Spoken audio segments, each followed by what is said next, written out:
The distant curve of Helion gleamed amber through the viewport, its surface now marred by dark sunspots that grew larger with each passing month. Major Aryakova stood motionless before the observation deck's panoramic window, her reflection ghostly against the vast backdrop of space. The dying sun cast long shadows across her face, highlighting the sharp angles of her cheekbones and the determined set of her jaw. "They're calling it the radiation collapse now," said a quiet voice behind her. Arya didn't turn. She'd recognized Dr. Malik Reyes's footsteps before he'd spoken. "Sounds more palatable than terminal stellar meltdown," she replied, her eyes still fixed on the roiling surface of Helion. "How much time do we really have, Malik?" The scientist moved to stand beside her, datapad clutched in his weathered hands. At 53, Reyes still maintained the lean physique of his younger years, though silver now threaded through his dark hair. "The plasma ejections are increasing in frequency. The new hotspot that appeared last week is destabilizing faster than our models predicted." He paused, his expression grave. 18 months, maybe less, before thermal runaway becomes irreversible. Arya exhaled slowly. "And the Planetary Allied League still insists we can evacuate only 30% of the population in 12 months. That's the official position. 50,000 people on a single vessel." Arya finally turned to face him. "The Aurora's arc wasn't designed for that kind of capacity. No spacecraft was designed for this kind of exodus," Reyes said, scrolling through projections on his datapad. "But with the modifications to the Lightspeed engine, and if my calculations for the Casimir booster prove correct..." He trailed off, eyes brightening with the fervor that always appeared when discussing his research. Arya placed a hand on his shoulder. "Show me." They walked together through the gleaming corridors of Helia Prime's administrative center, passing anxious officials and harried technicians. The evacuation planning had consumed the government for months, ever since Reyes had first presented his findings about Helion's imminent collapse. What had begun as whispered contingencies now dominated every aspect of public life. In Reyes's laboratory, holographic models of the Aurora's arc floated in the air, rotating slowly to display the massive vessel's intricate systems, twice the size of any passenger ship ever constructed. It represented the culmination of humanity's spacefaring technology, and perhaps its last hope. "The conventional drives can only manage 0.3 C at maximum thrust," Reyes explained, enlarging a section of the engine schematic. "Enough to reach the nearest habitable system in about 15 years. 15 years with 50,000 people in suspended animation," Arya said. "The power requirements alone would be impossible, not to mention life support." "Exactly," Reyes nodded vigorously. "But with the Casimir booster engaging the quantum vacuum fluctuations here," he pointed to a complex array near the engine core, "we could theoretically push beyond the light barrier, just enough to create a localized wormhole effect." Arya studied the display skeptically. "You're talking about untested technology, Malik. We've never achieved actual light speed outside of laboratory conditions." "That's why they assigned you to command the mission," Reyes said quietly. "Your combat flight experience, your decision-making under pressure." "My willingness to sacrifice," Arya finished for him, her voice hardening. 5 years ago, I watched 3 squadron members burn to save a transport of civilians. The PAL thinks that makes me the perfect captain for a suicide mission." "It's not a suicide mission," Reyes insisted. "It's our only chance to save..." The laboratory door slid open with a soft hiss, revealing the imposing figure of Ambassador Fergus Valen, tall and silver-haired. The PAL's representative carried himself with the practiced grace of a career politician. His pristine blue uniform bore the gold insignia of the Planetary Allied League's highest office. "Major Kova, Dr. Reyes," he said smoothly. "I trust the preparations are proceeding on schedule?" Arya straightened instinctively. "We're reviewing the engine modifications now, Ambassador." "Good," Good. Valen's eyes flicked to the holographic display. The Council is anxious for progress reports. The evacuation priority lists have been finalized. Priority lists? Arya repeated, tension creeping into her voice. I was under the impression we were following the established protocols. Families with children first, then essential personnel, then... The situation requires certain adjustments, Valen interrupted, his smile never reaching his eyes. The Intergalactic Evacuation Corporation has offered additional transport capacity on their new Terra mission, but they have specific requirements for passenger manifest approval. Reyes frowned. The IEC is a private company. They shouldn't have any say in a planetary evacuation.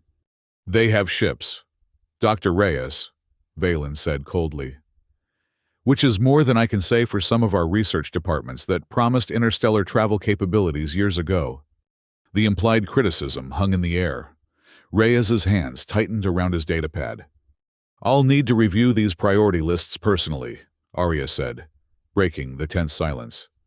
As mission commander, I have final authority over passenger manifests, according to Space Safety Regulation 142. Valen's smile thinned further. Of course, Major. I'll have them sent to your terminal. He turned to leave, then paused at the doorway. Oh, and the Council has assigned Captain Emma Das as your executive officer. She has extensive experience with the IEC's protocols. After the ambassador departed, Arya slammed her fist against the laboratory table. They're stacking the deck.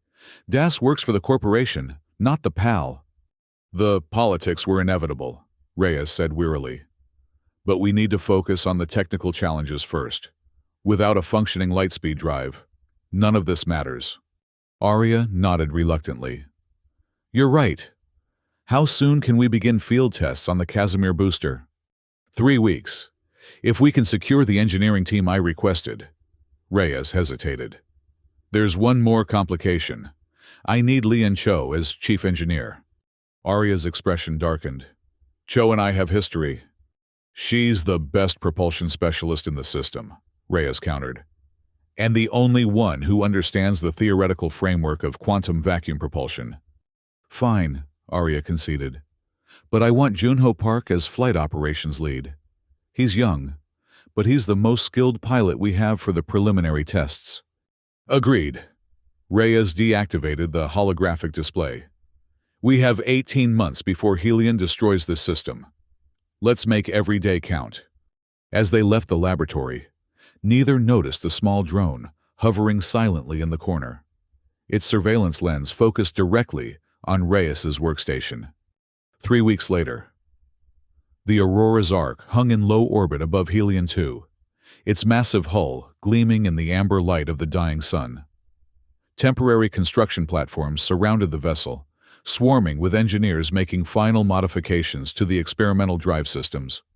Inside the ship's main engineering bay, Chief Engineer Lian Cho stood with arms crossed, watching Arya with undisguised skepticism.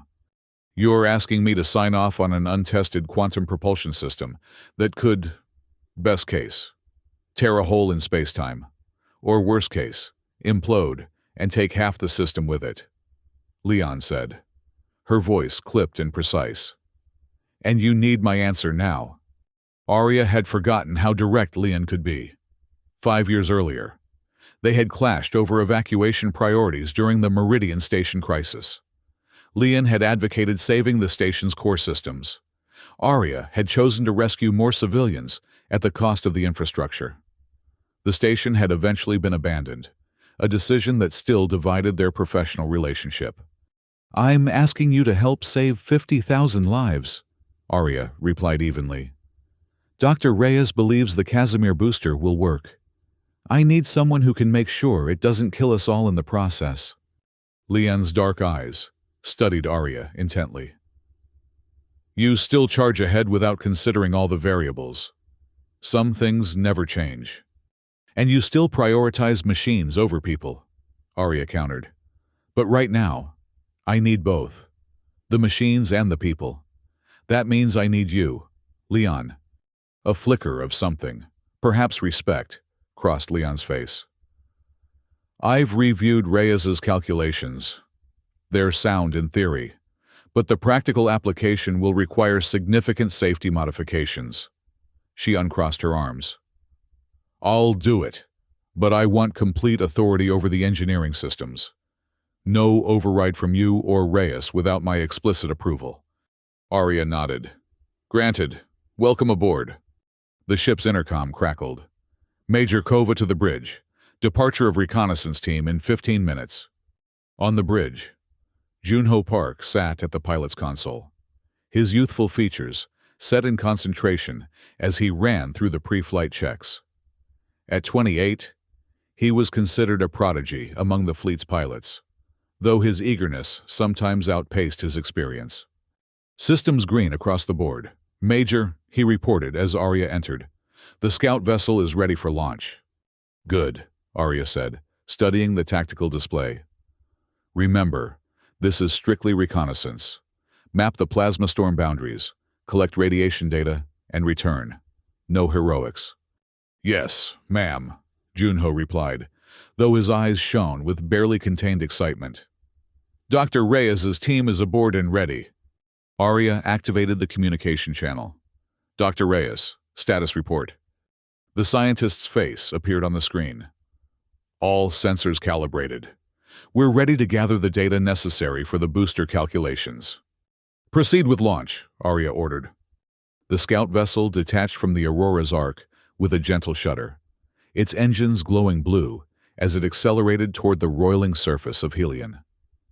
From this distance, the sun's instability was clearly visible. Vast arcs of plasma erupted from the surface, stretching millions of kilometers into space before collapsing back into the stellar mass.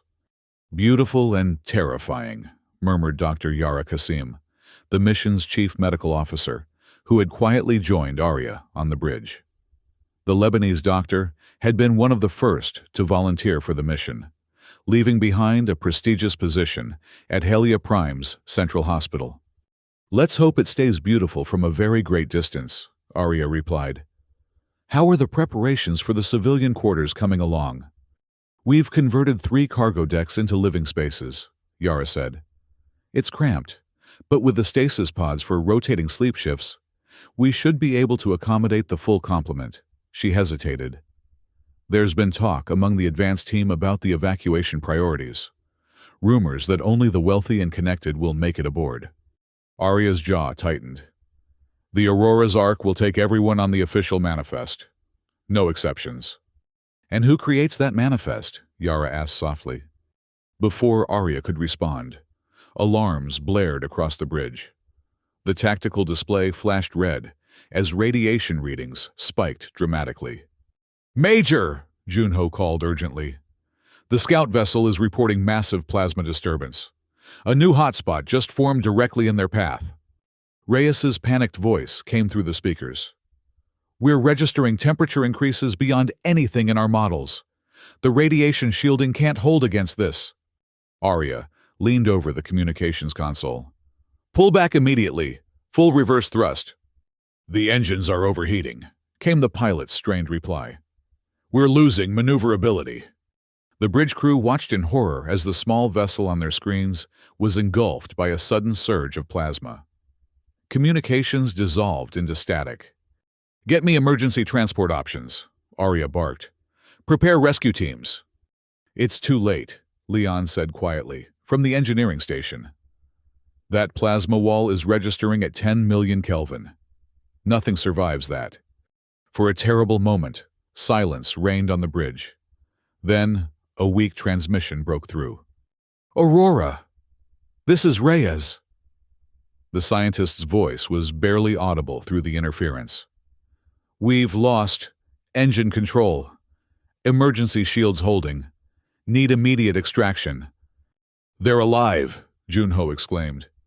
Not for long, Leon countered, studying the readings. Those emergency shields will fail in minutes. Arya made her decision instantly. Junho, take helm control. Leon, divert all available power to forward shields. We're going in after them. The Aurora's not designed for close solar approach, Leon protested. Then we'll redesign it on the fly, Arya said, strapping into the command chair. Execute now. The massive vessel's engines roared to life, pushing the behemoth ship toward the plasma storm. Even with reinforced shielding, the temperature on the bridge began to rise as they approached the solar disturbance. 2 minutes to intercept, Junho reported, sweat beading on his forehead as he wrestled with the controls. Their shields are failing, Leon warned, eyes fixed on her console. 40 seconds until complete collapse. Arya opened a direct channel to the scout vessel. Dr. Reyes, prepare for emergency transport. We'll have one chance at this. Understood, came the scientist's faint reply. As the Aurora approached the stricken scout ship, the plasma storm intensified, massive tendrils of superheated matter lashing against their shields. Shields at 30%, Leon called out. Transport range in 5 seconds, Junho added. Energize transport, Arya commanded. The bridge crew held their breath as the transporter systems engaged, fighting against the interference from the plasma storm. For a terrible moment, it seemed the attempt had failed. Then the transport officer's voice came through. Transport complete. We have them. Get us out of here, maximum thrust, Arya ordered. The Aurora's engines strained as Junho plotted an escape trajectory away from the plasma storm. The massive ship shuddered under the onslaught of solar radiation, but gradually pulled away from danger. In the medical bay, Arya found Reyes lying on a diagnostic bed, his face burned and one arm immobilized in a region cast. 4 other scientists had survived the ordeal. 3 had not. You shouldn't have risked the Aurora, Reyes said weakly as Arya approached. I don't leave people behind, she replied simply. What happened out there? Hellion is destabilizing faster than we predicted, Reyes explained, grimacing as a medical drone administered pain medication. The new hotspot formed without warning. Our models were wrong. How wrong? Reyes met her gaze directly. We don't have 18 months. Based on what we just witnessed, I'd estimate no more than 8 to 10 months before thermal runaway becomes irreversible. Arya absorbed this silently. What does this mean for the evacuation timeline? It means we have to accelerate everything, Reyes said. The Casimir booster can't wait for extensive testing. We need to install it and hope it works when the time comes. That's not a plan, that's a prayer, Arya said. Sometimes that's all we have, Reyes replied. Later that evening, Arya stood in her quarters, reviewing the casualty report from the scout mission, when her communication panel chimed. Major Kova, there's a priority transmission from Ambassador Valen, announced the ship's AI. Put it through, Arya said, bracing herself. Valen's face appeared on the screen, his expression severe. Major, I've just been informed of your unauthorized rescue operation. You endangered the Aurora's Ark, the cornerstone of our evacuation plan, to save a handful of scientists. Those scientists are crucial to the mission's success, Arya replied evenly. And Dr. Reyes's data reveals that our timeline has accelerated. Hellion will reach critical instability in less than 10 months. Valen's composure slipped momentarily before he regained control. All the more reason to adhere strictly to protocols. The PAL Council has finalized the evacuation manifest. The first transport shuttles will begin arriving tomorrow with essential personnel. I still haven't approved any manifest, Arya countered.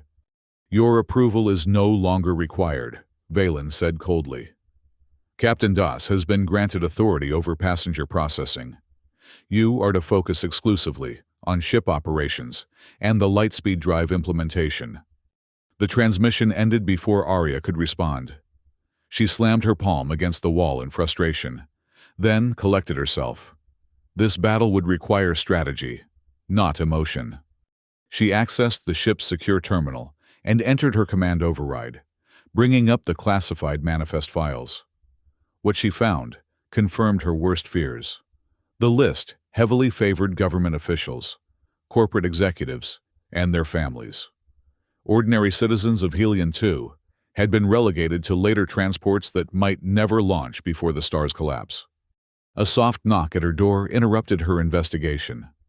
Captain Emma Das stood in the corridor, impeccably uniformed and coolly professional. "Major Kova," Das said with a crisp salute. "I thought we should discuss the passenger processing protocols before the first transports arrive." Arya studied the woman carefully. At 40, Das had the polished demeanor of someone who had climbed corporate ranks rather than military ones. Her service record showed extensive work with the Intergalactic Evacuation Corporation, a private company that had grown wealthy, transporting refugees from dying worlds. "Come in, Captain," Arya said, deliberately leaving the manifest displayed on her screen. "I was just reviewing our passenger lists." Das's eyes flicked to the screen, then back to Arya without reaction. "The lists have been optimized for mission success. We need the right personnel aboard to ensure survival." "And who decided which personnel are right?" Arya asked. "A joint committee of PAL officials and IEC advisors," Das replied smoothly. "Each passenger was evaluated based on skills, knowledge, and contribution potential to the new colony." "And social status and wealth had nothing to do with it?" Das's expression remained neutral. "Resources are limited. Major, difficult decisions must be made." 50,000 seats on this ship, Arya said. 3 habitable planets with a combined population of 12 million. The math is brutal enough without adding corruption to the equation. "I wouldn't use that term," Das said carefully. "What term would you use for reserving evacuation spots for the wealthy, while ordinary families are left to die?" Das straightened. "I would call it pragmatic resource allocation in a crisis situation. The Aurora's arc requires substantial funding to complete. The IEC's involvement secured that funding." "At the cost of our humanity," Arya said quietly. "Idealism won't save anyone when Helion explodes," Das replied. "Now, shall we discuss processing protocols? Or would you prefer to continue this philosophical debate while time runs out?" Arya recognized the standoff for what it was. "We'll follow protocols, for now. But this conversation isn't over, Captain." In the weeks that followed, the Aurora's arc transformed from an engineering project into a floating city. Shuttles arrived hourly, bringing equipment, supplies, and the first wave of evacuees, primarily scientists, engineers, and technical specialists needed to complete the ship's systems. Dr. Reyes, his injuries still healing, worked tirelessly with Lian Cho to integrate the experimental Casimir booster into the main propulsion system. The device, a complex array of quantum field manipulators, remained untested in actual space conditions. But theoretical models suggested it could push the massive ship to near lightspeed velocities. "The problem isn't acceleration," Leon explained during one late-night engineering meeting. "It's controlling the quantum field collapse once we approach the light barrier. One miscalculation, and we could tear a hole in space-time, or worse, create a localized black hole." "Could we test it at partial power?" Arya asked. Reyes shook his head. "The booster only functions at the quantum threshold. It's all or nothing." "So we're betting 50,000 lives on untested technology," Arya said. "Every space mission in history has done the same," Reyes replied. "The first Mars landing, the Jupiter colonies, the Proxima expedition, all relied on theoretical calculations until the moment of truth. Those missions had backup plans," Leon pointed out. "We don't have that luxury," Arya said. "Helion doesn't give us a second chance." As the meeting dispersed, Arya noticed Junho lingering by the doorway. "Something on your mind, Lieutenant?" The young pilot straightened. "Major, I've been analyzing our escape trajectories. If Helion reaches thermal runaway while we're still in the system, we'll need to navigate through the plasma ejection zones." "That's a worst-case scenario," Arya said. "Yes, ma'am. But after what happened to the scout ship?" Junho hesitated. "I'd like permission to run simulation drills for emergency solar escape maneuvers." Arya studied him thoughtfully. Despite his youth, Junho had shown remarkable composure during the rescue operation. Permission granted. Work with Chief Cho to establish realistic plasma storm parameters. Thank you, Major. Junho seemed about to leave, then added, The civilian quarters are getting crowded. People are asking questions about the manifest priorities. What kind of questions? They're saying only the elite are being brought aboard first, while working-class families are being delayed. Junho looked uncomfortable. My own parents are still waiting for transport clearance from Helion 2. They're agricultural engineers, but somehow they didn't qualify as essential personnel. Arya felt a pang of guilt.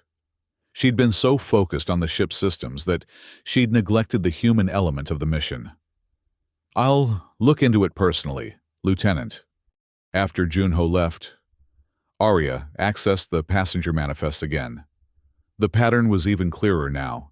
Government officials, corporate executives, and their families dominated the priority lists. Meanwhile, thousands of ordinary citizens, farmers, teachers, maintenance workers, had been classified as non-essential, despite their crucial skills for building a new colony. She was still reviewing the lists when her communication panel chimed with an urgent message from Dr. Qasim in the medical bay. Major, we have a situation, Yara said, her voice tense. A group of refugees from the Proxima system arrived on the last transport. They claim they paid the IEC for passage, but they're not on any official manifest. How many? Arya asked. 27 families, about 100 people total. Captain Das is ordering them returned to Helion 2. Stall her, Arya said immediately. I'm on my way. When Arya reached the processing center, she found Das confronting a group of weary travelers. Their belongings, pathetically few for people who had left their homeworld behind, were piled in the corner under guard. These people have no authorization to board, Das was saying to Dr. Qasim. They must return to the surface immediately. The surface is 18 hours from total evacuation, Qasim argued. There won't be anywhere for them to go. Arya stepped forward. What's happening here, Captain? Das turned, momentarily startled by Arya's arrival. Major, these individuals attempted to board with falsified documentation. They claim to have paid for passage through IEC channels, but they're not on the approved manifest. A middle-aged man stepped forward from the group, his dark hair streaked with gray. We sold everything we had to pay for transport. The IEC representative on Proxima Prime guaranteed us passage. The Intergalactic Evacuation Corporation has no record of such an arrangement, Das insisted. Show me your payment confirmation, Arya said to the man. He handed over a datapad with transaction records. Arya reviewed them quickly, then looked up at Das. These appear legitimate to me. Captain, the authorization codes match IEC protocols. There must be some mistake, Das said, her composure slipping slightly. The passenger manifest is fixed. We cannot accommodate unscheduled additions. We have room, Arya said firmly. Dr. Qasim, please see that these families are assigned quarters in Section 14C. Major Kova, I must protest. Your protest is noted, Captain, Arya interrupted. But as mission commander, my authority extends to all personnel aboard this vessel. These people stay. Das's expression hardened. Ambassador Valen will hear about this. I'm counting on it, Arya replied. After Das departed, Arya turned to the grateful refugees. Welcome aboard the Aurora's Ark. I can't promise luxury, but I can promise you'll be treated fairly. Thank you, Major, said the gray-haired spokesman. My name is Samir Nassar. We feared we'd be sent back to die on Helion 2. No one gets left behind if I can help it, Arya said. But I need to understand what happened. You paid the IEC for passage? Samir nodded. We all did. Full fare. Authorized by their representative on Proxima Prime. He said we'd be on the manifest when we arrived. Yet Captain Das claims no record of your payment, Arya mused. Where did the money go? Perhaps to the same place as the administrative fees for priority boarding, said an elderly woman in the group. We heard rumors that wealthy families from Helia Prime were paying extra to move up the evacuation list. Arya's suspicions crystallized. I need to see all your transaction records. There's a pattern here I intend to expose. Later that night, Arya met secretly with Reyes, Leon, and Yara in a secured maintenance compartment. The evidence is clear, Arya said, displaying the compiled financial records. The IEC has been selling evacuation spots to the highest bidders. Ambassador Valen isn't just aware of it. He's taking a percentage. Corruption during evacuation efforts isn't new, Yara said sadly. I saw it during the Ganymede crisis. The wealthy always find ways to save themselves first. But this is different, Arya insisted. They're not just prioritizing the elite. They're collecting money from ordinary citizens, then abandoning them. These Proxima refugees paid their life savings for transport, then were nearly turned away at the door. What can we do? Reyes asked. Valen controls the manifest approval process. Das is his enforcer on board. We change the system, Arya said decisively. Leon, can you access the master manifest database? The engineer nodded cautiously. Technically, yes, but it's heavily secured and monitored. I need a complete copy, and I need to be able to modify the priority flags without detection. You're talking about directly contravening PAL authority, Reyes warned. That's mutiny by any definition. I prefer to think of it as fulfilling our actual mission, Arya replied. This ship was built to save lives, not to perpetuate the same corrupt power structures that got us into this mess. Leon studied Arya with renewed respect. I can create a shadow database that mirrors the official one. Changes would propagate to the main system, but appear to come through proper channels. Do it, Arya ordered. Starting tomorrow, we prioritize families, essential workers with practical colony-building skills, and those with the least means to bribe their way aboard. Valen and Das will figure it out eventually, Yara cautioned. By then, we'll have filled the ship with the right people, Arya said. People who deserve a second chance. As the others left to begin their covert operation, Reyes lingered behind. There's something else you should know, he said hesitantly. About the Casimir booster. Arya tensed. What about it? It's not entirely my invention, Reyes admitted. The basic concept was developed on Earth centuries ago, but abandoned because of the theoretical risks. I found the original research in the archives and built upon it. Why tell me this now? Because you're risking everything on my technology, Reyes said gravely. You should know that even I can't be certain it will work as intended. The quantum calculations are sound, but the practical application. He spread his hands helplessly. We won't know until we try. That's true of most worthwhile endeavors, Arya said after a moment. We do the best we can with what we have. And hope it's enough, Reyes finished. The following weeks brought mounting tension as the evacuation accelerated. With each passing day, Helion's surface grew more turbulent, massive solar flares reaching ever further into space. The scientific consensus had solidified around Reyes's dire prediction. Less than 3 months remained before thermal runaway would trigger a stellar event that would scour all life from the system. Through Leon's shadow database, Arya's team quietly altered the passenger manifests, ensuring that ordinary citizens received priority alongside the technically essential personnel. Families were kept together. Skilled laborers and teachers joined scientists and engineers, creating a more balanced population for the future colony. Ambassador Valen grew increasingly suspicious as reports reached him of unexpected manifest adjustments. But with communications to Helia Prime becoming sporadic due to solar interference, his ability to intervene directly was limited. Captain Das, however, presented a more immediate problem.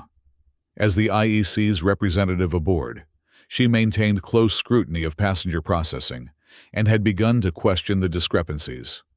Major, Das confronted Arya on the bridge one morning. I've noted significant deviations from the approved manifest. Somehow, priority allocations are being reassigned without proper authorization. The system is functioning as designed, Captain, Arya replied calmly, prioritizing those with colony-critical skills. That doesn't explain why miners and farmers are boarding before government officials. Das persisted. Doesn't it? Arya met her gaze steadily. Who will build our new world, Captain? Politicians or people who know how to grow food and extract resources? Das lowered her voice. We both know what you're doing, Major. The question is why. You're risking your career and possibly your freedom when we reach New Terra.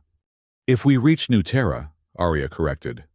Nothing is guaranteed, especially with an untested Lightspeed drive. All the more reason to ensure the right people survive. We disagree on who the right people are, Arya said simply. Das studied her with calculating eyes. The IEC board won't forget this interference, Major, nor will Ambassador Valen. I'm counting on that too, Arya replied. As Das turned to leave, Leon's voice came urgently over the intercom. Major Kova to engineering immediately. We have a situation with the Casimir booster. In the engine room, Arya found Reyes and Leon standing before a holographic display of the quantum field generators. The normally stable patterns pulsed erratically, sections flashing red. What happened? Arya demanded. Quantum field instability during the latest calibration test, Leon explained tersely. The booster nearly activated prematurely. How bad would that have been? Catastrophic, Reyes said grimly. An uncontrolled quantum field collapse while we're still in standard space could have ruptured the drive containment. Can it be fixed? Arya asked. Leon nodded reluctantly. Yes, but it will require a complete reconfiguration of the field harmonics. 3 weeks of work, minimum. We don't have 3 weeks, Arya said, checking the latest solar activity reports. Helion's ejection patterns are intensifying. The latest model gives us less than 5 weeks before critical mass. Then we need more engineers, Reyes said. Specialists in quantum field theory. Where would we find them at this late stage? Leon asked. Arya made a rapid decision. The university on Helion 2. There's a quantum physics department with a dozen postdoctoral researchers. We bring them aboard immediately. Those researchers aren't on the priority manifest, Leon pointed out. They are now, Arya said. Make it happen. As Arya left engineering, her communication panel chimed with an urgent message from the bridge. Major, Junho's voice came through, tense with concern. We're detecting a communication blackout from Helia Prime. The main administrative center has gone dark. Solar interference? Arya asked, quickening her pace toward the bridge. Negative. Other communication channels from the planet are still active. This appears to be isolated to the government district. When Arya reached the bridge, the situation had deteriorated further.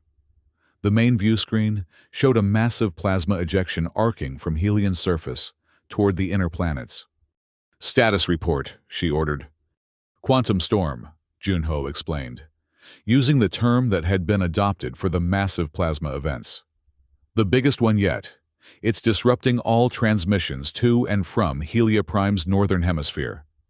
Radiation levels? Arya asked. Off the charts, Yara reported from the environmental station. If that storm maintains its current trajectory, it will render portions of Helia Prime uninhabitable within hours. Arya made a swift calculation. How many evacuation transports are still operating from the affected region? 12, scheduled for the next 48 hours, Junho replied, after checking the manifest. Approximately 8,000 people. Redirect all transports to launch from the southern hemisphere, Arya ordered. And prepare emergency shuttle deployment. We need to evacuate as many as possible before that storm hits. The emergency shuttles aren't rated for atmospheric entry during plasma events, Leon cautioned, joining them on the bridge. Then we upgrade them, Arya said firmly. Pull whatever resources and personnel you need. I want those shuttles ready in 6 hours. As the bridge crew dispersed to execute her orders, Captain Das approached. Major, I've received a priority transmission from Ambassador Valen. Despite the communication disruption, he managed to get a message through via the IEC's private relay. Das handed over a datapad. The message was brief and direct. Suspend all unauthorized manifest adjustments immediately. Maintain original evacuation priorities. Failure to comply will result in removal from command. Reinforcements en route. Reinforcements? Arya looked up sharply. What reinforcements? The IEC maintains a small security fleet, Das explained. Ambassador Valen has apparently requested their assistance in ensuring proper evacuation protocols. He's sending armed ships to force compliance, Arya translated. When will they arrive? Approximately 72 hours, Das said. Major, I strongly advise you to reinstate the original manifest. The IEC security forces are not to be taken lightly. Arya handed the datapad back. Thank you for the warning, Captain. Now, if you'll excuse me. I have 8,000 people to save before that plasma storm hits. The next 3 days pushed the Aurora's crew to their limits. While Lian and her engineering team modified the emergency shuttles, Arya coordinated a massive rescue operation. Shuttle pilots volunteered for dangerous atmospheric runs, skimming through the upper layers of Helioprime's increasingly toxic atmosphere to retrieve stranded civilians. Dr. Qasim established a triage center to treat radiation exposure and plasma burns as evacuees arrived. The ship's living quarters grew increasingly crowded as more people were brought aboard. But complaints were few. Everyone understood the alternative. In engineering, Reyes worked with the newly arrived quantum physicists from Helion 2 University to stabilize the Casimir booster. Progress was slow, but steady, each calibration bringing them closer to a stable field configuration. On the morning of the third day, Junho burst onto the bridge, his usually composed demeanor shaken. Major, long-range sensors have detected multiple vessels approaching at high speed. IEC markings, heavily armed. Arya had been expecting this. Time to intercept? 3 hours at current velocity, Junho reported. And the plasma storm? It's intensified beyond all projections, Lian said from the engineering station. The radiation front will reach our position in approximately 4 hours.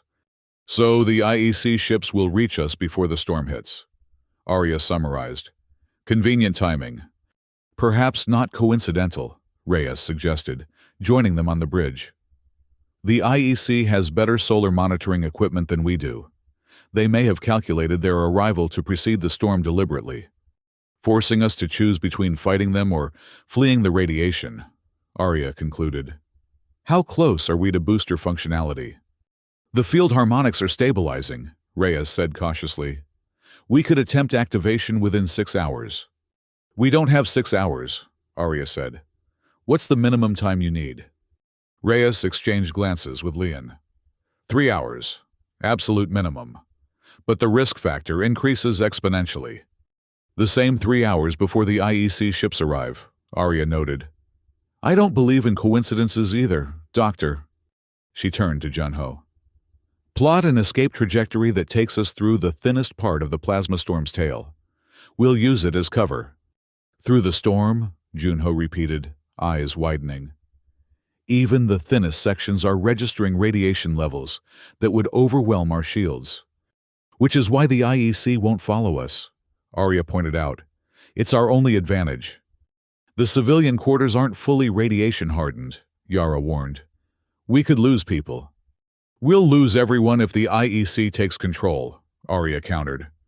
They'll reinstate the original manifest and offload thousands to die on the planets below. She surveyed the concerned faces of her senior staff. I know what I'm asking. If anyone objects to this course of action, speak now. Silence filled the bridge, broken finally by Lian. The Casimir booster represents our best chance of survival. If we can activate it while passing through the plasma tail, the quantum field might actually gain stability from the surrounding energy. It might also catastrophically collapse, Reyes cautioned.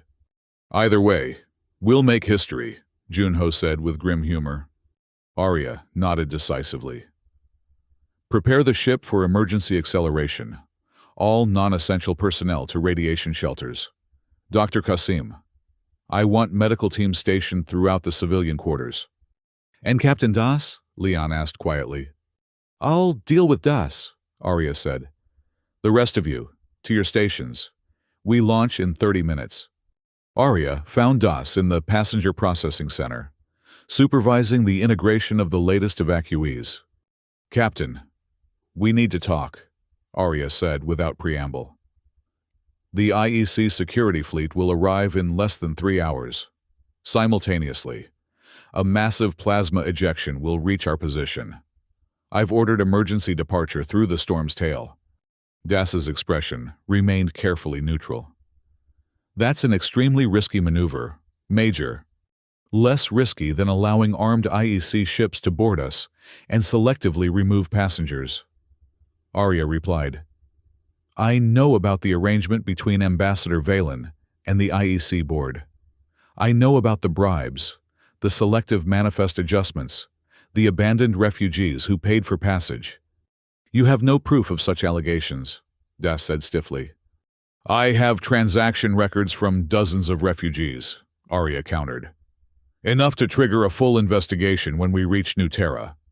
If we reach New Terra, Das echoed Arya's earlier words. Your plan to fly through a plasma storm makes that far from certain. Which is why I'm giving you a choice, Arya said. Help us navigate safely through this crisis, or be confined to quarters until we reach our destination. Either way, this ship leaves in 30 minutes with everyone currently aboard. Das studied Arya thoughtfully. You genuinely believe you're doing the right thing. I know I am, Arya said simply. The question is whether you can recognize the difference between following orders and following conscience. A moment of silence stretched between them. Finally, Das sighed. What do you need me to do? Coordinate the civilian protection teams, Arya said. Ensure everyone is in radiation shelters before we enter the storm. Your experience with evacuation protocols could save lives. And when the IEC ships arrive and find us gone, they'll either give up and return to base, or they'll follow us into the storm, Arya said grimly. Let's hope they're not that foolish. 30 minutes later, the Aurora's arc broke orbit around Helion 2, its massive engines pushing the vessel toward the approaching plasma storm. On the bridge, tension mounted as sensors tracked both the advancing storm front and the rapidly approaching IEC security fleet. IEC vessels changing course to intercept, Junho reported. They're pushing engines to maximum. New estimated contact. 2 hours, 15 minutes. Storm front approaching faster than predicted, Leon added. Radiation levels already climbing. Arya studied the tactical display. Adjust course to Sector 227 Mark IV. That'll take us through the thinnest part of the storm tail. Even there, radiation will exceed shield capacity by 200%, Leon warned. We'll have to move fast, Arya said. Junho, prepare for maximum acceleration once we enter the plasma boundary. Dr. Reyes, status of the Casimir booster? Field harmonics stabilizing. Reyes reported from engineering. We're approaching the theoretical threshold for activation. Stand by to engage on my mark, Arya ordered. We'll need the quantum field boost precisely when we hit the densest part of the storm. As the massive ship accelerated toward the roiling edge of the plasma ejection, emergency alarms sounded throughout the vessel. In the civilian quarters, passengers crowded into designated radiation shelters, fear and uncertainty evident on their faces. Dr. Qasim moved among them, offering reassurance and distributing radiation countermeasures. The shelters will protect you, she explained to a group of anxious children. Think of it as a game of hide-and-seek with the sun. Captain Das supervised the shelter sealing process, ensuring each compartment was properly secured before moving to the next. Despite her initial opposition to Arya's plan, she performed her duties with efficient professionalism. On the bridge, Arya watched the distance to the plasma storm rapidly diminishing. Time to edge contact? 3 minutes. 40 seconds, Junho replied, his hands dancing across the flight controls. IEC vessels continuing pursuit. They're broadcasting demands for immediate surrender. Ignore them, Arya said. Focus on our approach vector. She opened a ship-wide channel. All hands, secure for extreme turbulence. We are about to enter the plasma storm boundary. Remain in radiation shelters until the all-clear is sounded. The Aurora's arc plunged into the outer wisps of the massive solar ejection. The ship's hull, immediately glowing red from the intense heat. Shield indicators dropped rapidly as radiation levels soared beyond safety parameters. Hull temperature approaching critical in sections 12 through 17, Leon reported, her voice tense but controlled. Rerouting coolant. Radiation penetrating to decks 3 and 4, Yara added from the medical station. Medical teams responding to exposure cases. Arya gripped the arms of the command chair as the ship shuddered violently. Stay on course. Junho. Dr. Reyes, prepare the booster for activation. We'll need it when we reach the storm core in approximately 2 minutes. In engineering, Reyes and his team worked feverishly to maintain quantum field stability as the ship bucked and trembled around them. Field harmonics fluctuating, he reported. The plasma interference is affecting calibration. Compensate manually if necessary, Arya ordered. We won't get a second chance at this. The view screens showed a hellish landscape of superheated plasma swirling around the ship, occasional lightning-like discharges striking the shields. With each impact, the lights flickered and systems momentarily faltered. IEC vessels falling back, Junho announced with a hint of relief. They're not following us into the storm. At least they're not suicidal, Leon muttered. Or they're waiting on the other side, Arya cautioned. Stay alert. As the Aurora pushed deeper into the plasma storm, conditions deteriorated rapidly. The ship's structural integrity groaned under the immense pressure, and several minor systems failed completely. We're approaching the densest part of the storm tail, Junho warned. Radiation levels beyond all measurable scales. Arya opened a direct channel to engineering. Dr. Reyes, we need the booster now. Are you ready? Field harmonics as stable as they're going to get, Reyes replied, his voice nearly drowned out by the sound of alarms in the background. But I must caution, the risk of catastrophic failure is extreme under these conditions. Noted, Arya said grimly. Activate on my mark.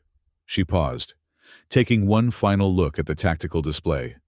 They were committed now, for better or worse. 3, 2, 1, mark. In engineering, Reyes initiated the Casimir booster sequence. The quantum field generators hummed to life, creating a rapidly expanding bubble of distorted spacetime around the massive ship. For a terrible moment, nothing seemed to happen. Then the universe itself appeared to bend around them. Stars stretched into lines of light, and the swirling plasma of the storm froze in place as relative time dilation took effect. On the bridge, alarm klaxons blared as sensors struggled to interpret the impossible readings. Velocity approaching 0.9 C, Junho shouted over the noise. Field stability fluctuating wildly. Structural integrity failing in sections 22 through 31, Leon reported urgently. The hull can't withstand these forces much longer. Arya opened a direct channel to Reyes. Push it further! We need to break through! The field is collapsing! Reyes's panicked voice came back. We're creating a localized space-time rupture! As the ship accelerated beyond all known parameters, Arya felt herself pressed into her command chair with crushing force. The view screens displayed a kaleidoscopic tunnel of light and energy surrounding them as they pushed against the very fabric of reality. In that moment, memories flooded Arya's mind. The squadron members she'd lost years ago, their ships engulfed in flames as she watched helplessly. The faces of the refugees she'd fought to save, the corruption she'd opposed, and the principles she'd upheld. Approaching Lightspeed! Junho's voice seemed distant, distorted by the physics-defying forces surrounding them. 0.99C, 0.999C. With a final, violent shudder, the Aurora's arc broke through the lightspeed barrier. Reality itself seemed to fracture around them as the Casimir booster created a momentary wormhole effect, catapulting the massive vessel beyond conventional physics. For an eternal instant, everything stopped. Sound, motion, time itself. Then, with a thunderous roar, the ship emerged on the other side of the barrier, systems rebooting one by one as normal space reasserted itself around them. "Status report," Arya demanded, her voice hoarse. "Velocity normalizing at 0.3C, Junho reported in disbelief. "We've cleared the plasma storm completely." "But where are we?" Leon asked, staring at the unfamiliar star patterns on the view screen. Reyes's voice came through weakly from engineering. "The wormhole effect. It must have propelled us much farther than anticipated. I'm attempting to calculate our position now." Arya unbuckled from the command chair, every muscle protesting the strain of their impossible journey. "Damage assessment? Casualties?" "Hull breaches on decks 7, 12, and 18, Leon reported. "Emergency containment holding. Life support at 82% capacity. Medical teams reporting approximately 200 injuries. Mostly minor," Yara added. 12 critical cases being treated. No fatalities confirmed yet. "A miracle," Arya murmured. "Or good engineering," Leon corrected with the ghost of a smile. Over the next few hours, the true scope of their situation became clear. The Aurora's arc had traveled an impossible distance in an instant, propelled by the Casimir booster's quantum field collapse. They now found themselves in an uncharted region of space, far beyond the reach of the Planetary Allied League or the Intergalactic Evacuation Corporation. In the ship's conference room, Arya met with her senior staff to assess their options. "The good news is, we're alive," Reyes began, looking exhausted but triumphant. "The booster worked, better than I could have imagined. We achieved true lightspeed travel, possibly even faster." "The bad news?" Arya prompted. "We have no idea where we are," Leon said bluntly. "Stellar cartography is still trying to match visible constellations with known star charts. So far, no luck." "And the booster is offline," Reyes added. "The quantum field generators suffered significant damage during the transit. Repairs will take months, if they're possible at all." "What about conventional drive systems?" Arya asked. "Functional, but fuel reserves were depleted during the event," Leon reported. "We have enough for maneuvering and limited acceleration, but not for another major journey." "So we're stranded," Yara summarized. "Not necessarily," Junho interjected, unfolding a star chart on the table. "I've been working with stellar cartography. Based on preliminary calculations, we may be in the vicinity of the Orion Rift, a region theorized to contain potentially habitable systems." "The Orion Rift?" Reyes leaned forward with sudden interest. "That's over 30 light-years from Hellion. We traveled that distance instantaneously?" "Apparently so," Junho confirmed. "And if the historical survey data is correct, there's a G-class star with planetary bodies approximately 3 days' travel from our current position."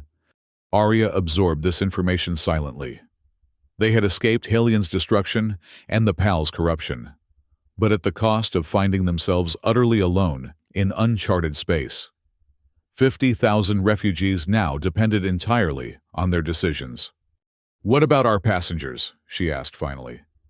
"How are they handling the situation?"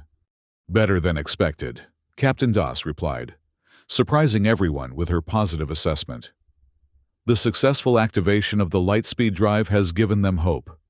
Many are viewing this as a fresh start, away from the political structures that failed them." "They're not wrong," Arya said. "Which brings us to our next challenge, governance. The PAL's authority effectively ended when we made the jump. We need to establish a new leadership structure." "A democratic council would be most appropriate," Yara suggested. "Representatives from each major demographic group aboard?" "I agree," Arya said. Captain Das, could you coordinate the formation of such a council? Your experience with diverse refugee populations would be valuable. Das appeared momentarily startled by the request, then nodded. I can have preliminary elections organized within a week. Good, Arya turned to Junho. Set course for this G-class star. Let's see if we've found our new home. As the meeting dispersed, Reyes lingered behind. You realize what we've done, don't you? He asked quietly. We've changed human history. True lightspeed travel, even if only achieved once, proves it's possible. Assuming we ever get to tell anyone about it, Arya pointed out. We will, Reyes said with unexpected confidence. The booster can be repaired eventually. And when it is, we'll establish a navigation beacon for others to follow. Others? Arya raised an eyebrow. You think there will be more refugees from Hellion? I think humanity always finds a way to survive, Reyes replied. And now, thanks to you, they have a path to follow. 3 days later, the Aurora's arc approached the uncharted star system. The main view screen on the bridge displayed a magnificent sight, a golden sun surrounded by at least 7 planetary bodies, the third of which showed the distinctive blue-green coloration of liquid water and vegetation. Atmospheric analysis confirms oxygen-nitrogen composition, Leon reported, reading from her console. Gravity approximately 1.1 times Earth standard. Temperature ranges within habitable parameters. It's perfect, Yara breathed, voicing what everyone was thinking. Too perfect, Arya cautioned. Run full spectrum scans for artificial structures or signals. I want to know if anyone's home before we get too comfortable. After thorough scanning, no evidence of intelligent habitation was detected. The planet, quickly dubbed Nova Terra by the hopeful passengers, appeared to be a pristine world, ripe for colonization. In the weeks that followed, the ship established orbit around Nova Terra. Survey teams were dispatched to the surface, returning with reports of breathable air, fertile soil, and abundant wildlife, none of it apparently dangerous to humans. As promised, Captain Das organized elections for a governing council. Representatives were chosen from each major segment of the refugee population: scientists, engineers, farmers, educators, and various cultural groups. To Arya's surprise, she herself was elected as the council's first chair, a position she accepted with reluctance but determination. I'm not a politician, she confided to Reyes as they stood on a viewing platform, watching the first habitat modules being shuttled to the planet's surface. I'm a pilot who made some hard choices. You're a leader who saved 50,000 lives, Reyes corrected. That counts for something. And you're the scientist who made it possible, Arya replied. The Casimir booster was your vision. A vision that needs refinement, Reyes said thoughtfully. I've been working with the engineering team. We believe the booster can be rebuilt, improved even. It might take years, but eventually, we could establish contact with other human settlements. Do you think anyone else escaped Hellion? Arya asked. I hope so, Reyes said simply. On the surface of Nova Terra, the first permanent settlement took shape around a natural harbor on the northern continent. Streets were laid out, building foundations established, and farmland prepared for planting. Children, who had spent months confined to the cramped quarters of the Aurora's arc, ran freely under an alien but welcoming sky. 6 months after their arrival, Arya stood on a hillside overlooking the growing colony. Behind her, the Aurora remained in orbit, a shining reminder of their journey and the technology that had saved them. Leon approached, carrying a small communication device. We've established the relay network, she reported. Full planetary coverage. And, she hesitated. We've been experimenting with long-range transmissions. Any response? Arya asked, not daring to hope. Nothing definitive, Leon admitted. But there's something interesting in the subspace bands, a repeating pattern that might be artificial. Very distant, but consistent. Another civilization? Or other human refugees, Leon suggested. Dr. Reyes thinks the booster effect might not have been unique to us. If other ships attempted similar technology, they could be out there, Arya finished, gazing up at the unfamiliar stars, now beginning to appear in the darkening sky. Looking for a home, just like we were. Should we intensify transmissions? Try to make contact? Arya considered the question carefully. Their new beginning had been hard-won, their freedom from corruption and politics a precious gift. Yet the thought of other survivors, adrift and alone, pulled at her conscience. Yes, she decided finally. Establish a beacon. Use the Aurora's remaining power reserves if necessary. If anyone else escaped Hillion's destruction, they deserve the same chance we have. As night fell over Nova Terra, the first lights of the colony twinkled in the valley below, a constellation of human persistence mirroring the stars above. Somewhere in the vast darkness between those distant points of light, Arya knew other ships might be searching for safe harbor. When the old stars died, humanity's spirit of unity and survival would illuminate new skies. The beacon activated that night, its signal pulsing outward in an expanding sphere of hope. A message from the Lightspeed refugees to anyone who might be listening. We survived. We found a way. Follow our light.